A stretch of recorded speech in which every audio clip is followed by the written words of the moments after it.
Bonjour à tous et bienvenue dans notre compte-rendu matinal pour savoir ce qui s'est passé hier sur le marché français et sur le marché américain et donc avec notre CAC 40 puis notre S&P 500.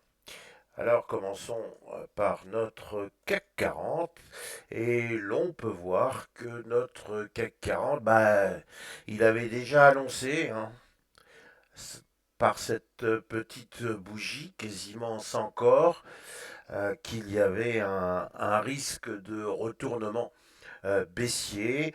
On a vu hier qu'effectivement la bougie encore précédente, la grande verte qui est ici, pouvait être considérée comme une percée de la résistance intermédiaire aux alentours des 7900 points, mais que cette percée n'a pas été suivie d'effet, puisqu'elle a été suivie, encore une fois, d'une période d'hésitation.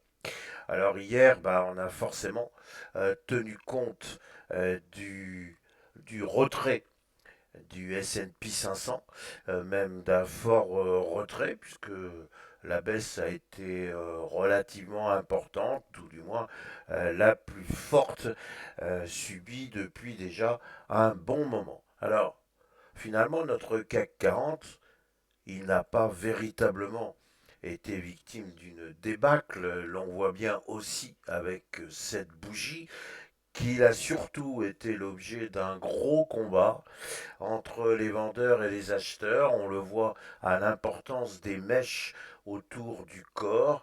Et c'est finalement un petit corps, donc une baisse encore une fois qui se limite à moins 0,58%. Pas de drame particulier, si ce n'est que toujours graphiquement, il faut constater que le CAC 40, en quelque sorte, et veut retourner dans sa cage, et cette cage, elle est délimitée assez facilement, assez globalement, entre 7800 points et 7900 points.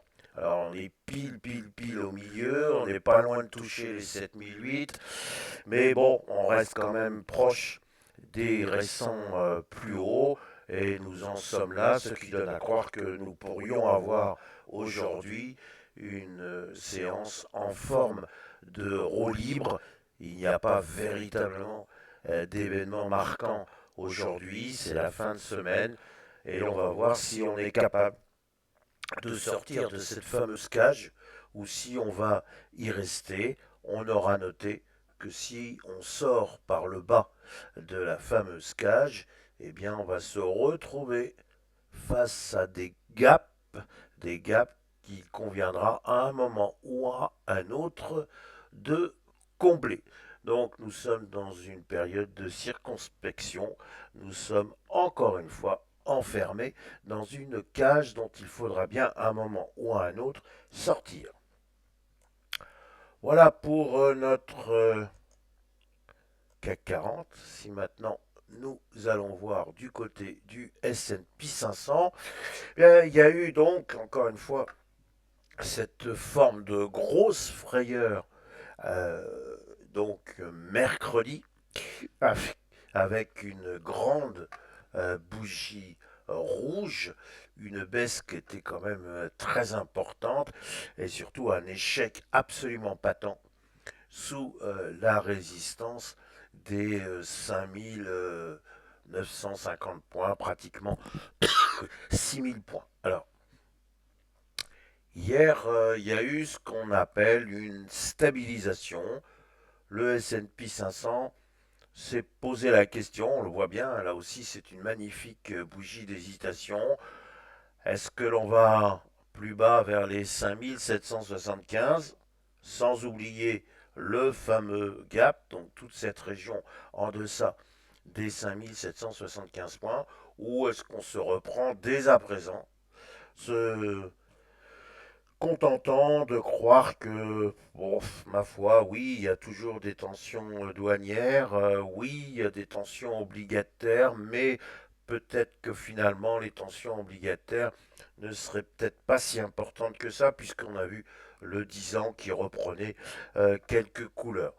Bon, il y a un budget qui est passé de justesse, mais ce budget, il affole quand même un certain nombre d'observateurs dans la mesure où il va y avoir 3800 milliards de dollars à trouver, ou plus exactement une aggravation du budget des États-Unis à hauteur de 3800 milliards de dollars. Alors certes, c'est toujours une idée plutôt sympathique de voir les impôts baisser, mais il faudrait aussi qu'il y ait des dépenses publiques qui baissent au moins dans les mêmes proportions, et ça, c'est pas si évident que ça. Il y a quand même beaucoup de résistance aux États-Unis, et pas uniquement dans le camp démocrate, mais aussi dans le camp républicain, pour venir dire tout ça n'est pas bien équilibré, et à croire que l'on va réduire de manière drastique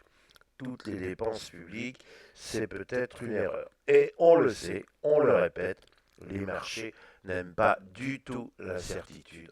Or, il y a incertitude sur les taxes douanières, il y a incertitude sur le budget à venir.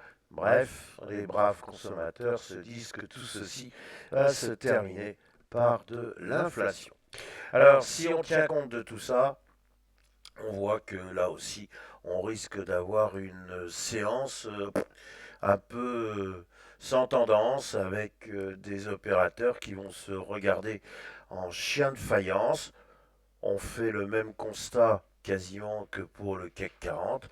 On est enfermé, clairement, entre grosso modo un peu moins de 6 000 points et un peu plus de 5 700, 800 points.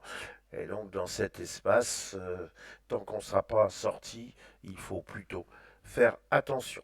Donc voilà nos réflexions du jour pour terminer cette semaine.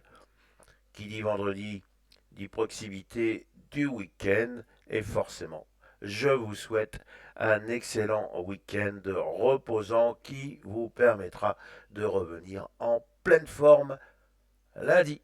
Merci beaucoup.